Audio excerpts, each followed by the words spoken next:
E3 not yet started, but we're here at the Wilshire Grand together with Alex from Ubisoft. We've just seen a demo of Assassin's Creed Revelations, and this is the third time around we get to see Ezio. And what can you tell us about the story? Where do we go from Brotherhood into Revelations? All right.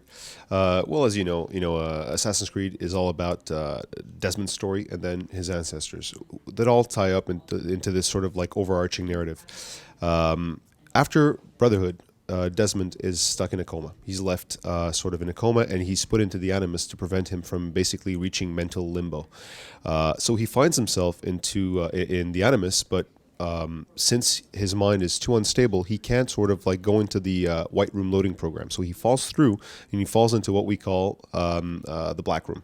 It's sort of think of it as sort of a DOS mode for the Animus. So stuck there, he's going to need to sort of like manipulate this like low-level DOS and find gateways, backdoors into the life of Ezio. So that he can sort of like live through his memories to reach this sort of nexus point. Reaching this nexus point will allow him to sort of like wake up. So that's sort of the Desmond layer of our story. In terms of what's happening with Ezio, now he's older and wiser, and he's always been very reactive. Like Altair has always been the true assassin. Like it's all about like his vocation. Desmond got into the assassins because his father got killed, and then in Brotherhood his uncle gets killed. So it's always been about revenge. Now that he's gotten to a point where he's killed all of his enemies, he finds himself wondering what he should do with his life. Should he continue with the Order, or should he just live his own life for once? So he goes on this pilgrimage to Masyaf to find the secrets that are left there. But upon reaching Masyaf, he finds it overrun with Templars. He's essentially, bitten off more than he can chew, because he thought that only, a few answers about the Order were there, but there's actually something very important hidden in Masyaf, and the Templars are trying to get to it.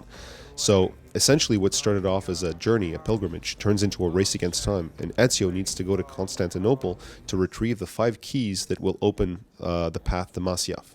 Problem is that one of the keys is already fallen into Templar hands, so he will need to figure out like who is pulling the strings and who the head Templar is. And at the same time, it's a race against time as he scours the city of Constantinople looking for these seals, trying to find them before the Templars can get to them first. Upon getting these seals, he hopes to open the way into the Masyaf crypt, into the library, and get the sort of the answers that are left there by the legendary Altair. One of the things you mentioned during the presentation of the game was that you more focused story, or to use your words, more meaningful narrative. What do you mean by that? We're really focusing on, typically with open world games, it's always very hard to create a balance between narrative and systemic play, right? We really wanted to avoid the, telling the story to the players instead of having the players play the story. So this was really important for us, and we really, first of all, we took all the existing systems from Assassin's Creed, we've added on top of those, but we've also added a lot of links between them, so to consolidate all of those systems into like sort of more of a core Assassin's experience, and then we sort of linked all of that into the main narrative. So that essentially, as you're playing through the story, you're touching all of these systems without even realizing it. We're making it transparent to the players so that it becomes more of a core, meaningful experience. There's still the open world stuff that we've seen from especially Assassin's Creed 2 and Brotherhood? Yes, we still have that. We've even added to that. We just made it, we made certain that all of these elements were integrated into the main narrative so that you can't miss them. That they're like, there's no way of going around these different systems. What do you, as you said, Ezio he's older, he's wiser, he's been around for quite some time now. What's he learned during the year since we saw him last?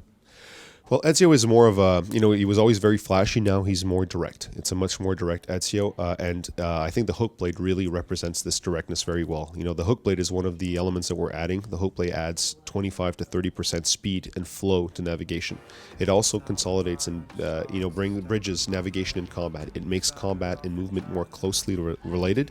Assassin's Creed is all about movement, and we really wanted to keep that movement in the combat. As a wiser assassin, now he no longer only has eagle vision, he's got eagle sense. He uses more than just his eyes. And you've seen one of the examples that the improvements with from eagle vision to eagle sense in the demo by having Ezio throw this thick smoke bomb, be like sort of immersed in smoke, and then you use eagle sense to see his enemies and kill them through the smoke. So that's just one of the elements we're adding. One of the other elements we're adding, really important, is the fact that if you concentrate on enemy patrols, for example, Ezio can actually have a sense of where they're probably going and have a clear path. If you have a clear path of where your enemies are going, it means you can actually go there ahead of time. You can create traps. You can, start manipulating the environment and play the game at your own sort of pacing and sort of really play it the way you want to play it.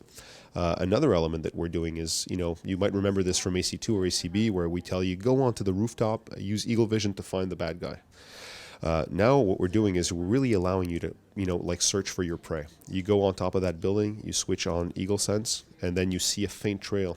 You can follow that trail into a group of people and then analyze every person. You hear their heartbeat, and then you find your enemy. So we really want you to live the fantasy of playing as an assassin, and we really wanted to bring that to you, to let you sort of follow the trail of your enemy and then figure out which one it is and then perform the assassination. It's all about the setup, right? One of the things that you briefly touched upon now, that we've seen there are a lot of changes going from the first Assassin's Creed over to 2 and of course over to Brotherhood, is actually combat. The way it flows, the way it works. What else other than the hook blade you mentioned? What other changes can we see to combat this time around? Aside from the hook blade, what we did is, you might remember one of the things that were added recently is the fact that you have secondary weapons during combat. Okay. The way you did it in Brotherhood is you held one of the buttons for 2 seconds, and you could, for example, use your crossbow or whatever. We've actually dedicated a whole button to that now. What that does is that our combat system is actually quite complex, but it's a sort of a tree structure. So once you go down a path, it's really hard to move away from that path. By adding a second button that you can tap, it splits that tree in two, and it really lets you go deeper into the complexity of our combat system. You might be fighting with your hook blade, and all of a sudden just tap the button and throw a bomb to an enemy that might be trying to get you from the side, and all of that sort of also goes with what I've been telling you about trying to bridge the different pillars of Assassin's Creed: movement, combat, reaction. It really makes combat more accessible, and it really lets players more easily get a glimpse of the complexity of the combat system that's already there. Speaking about the bombs, you did, they weren't a big part of the presentation, but you did kind of point out that you could craft your own bombs. How big, what kind of effect do they have on gameplay? Again, this ties in with what I was mentioning about taking all of these systems and letting the player manipulate them to his will. Our crafting system is based on every single combination works. It creates a real bomb. The thing is, it creates a bomb that is good for a given situation or for a given playstyle. So the player will be encouraged to search through the city, like you can buy ingredients, find ingredients, process ingredients, and then you can just experiment creating the bomb that's perfect for your playstyle or your situation. So instead of just giving you a list of bombs, what we did is we let you basically dictate the way the game will flow for you. A player that really likes to charge, he doesn't like the, no crap. He just likes to go in, head in, and, get things done and then move out of the way. Maybe he will create a chase breaker. You go in, you kill the target, and then when the guards start following you, you just throw a calthrop bomb, and it spreads all these nails on the ground, and guards can't chase you. See, we're giving you the tool to play the way you want to play it. It just opens up the complexity of the game even further. One important thing, of course, has been the cities that you're in. And now in Revelations, you're leaving Rome behind and going for Constantinople.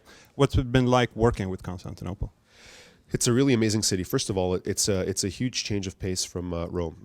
The setting is different. It's no longer Italy, and that is striking, right? It's a contrasting. It was the New York City of the era, right? It's a contrasting city of different cultures, of different architecture. It's been home to every major civilization since the ancient Greeks to the Romans, which became the Byzantine Empire, the Ottomans, and you feel this through the city. Not only did everybody leave their mark on the city by creating these amazing monuments that you're able to see, unlike in Rome, they're not ruins, right? They're at their prime. But also the city itself, the layout of the city. 85% of the city is slopes. It really offers different vantage points, different strategies in combat. It's a very different feeling to any other city. And then you have the crowd, right? You really feel it's a cosmopolitan crowd. You have people that from Asia, you have people from Europe, you have people from the Middle East. It's just a huge melting pot. And this is, as you saw in the demo, it's striking. You do feel it's an exotic, vibrant, bustling place. Always important in open world games. How big is it compared to the other games? In terms of the actual spread of the city, it's a bit smaller than Rome, but Rome has a lot of empty space. Constantinople is full of, like, it has more buildings, it has more variety than Rome. It's just a huge city. And what we're seeing with playtests is people really love it, because of the layout. For example, a really simple example, like we have crossing crowds. You can have a crowd like be walking on the street, and you have a sort of an overhang with crowd walking overhead. This is the first time we have that in a city in Assassin's Creed, and it really creates a maze-like city that people just want to get lost in. People love exploring and always finding new spots. It's impressive. Even us working on the game, we're surprised to see how complex and how like just how rich the city is. Now, while we've been talking about this, and especially during early on in the interview, you're using a lot of terms like the animus, Desmond. You even at one point accidentally said Desmond instead of Ezio, and I can see a lot of people. You know what you're talking about. I know what you're talking about, but the Assassin's Creed games, especially now, are very, very built upon the game that went before them. Do you have numbers on how many people actually finished, for example, Brotherhood, and we will know what happens, or understand exactly what happens in the beginning of Revelations? We do have numbers. I don't know them by heart, but they're it's impressive how Assassin's Creed is actually one of the games that we have the more completion rate on. Like the games out there, like not only Ubisoft. A lot of people actually go through the games and get through the games, we do a lot of focus testing and play testing, and we get a lot of feedback that people love the narrative, and we pride ourselves in having a very. It is a complex story, but it's a complex story that actually fits. That there is a plan to this, and plus the way we structure the story is we structure it in layers. Right, purposely. So there is a main narrative that is very easy to understand. It's all about Ezio and his story and his sort of his journey. And as you saw in the trailer, it's a story that is very easy to and relevant to people. It's very easy for you to understand what the character is going through. And then we have layers on top of that that make it more complex and richer and richer. Some people buy the game for the simpler, meaningful narrative. Other people buy it for the whole conspiracy thing, and other people, for the more cryptic elements. And this is how we really design every game in the franchise, actually, right?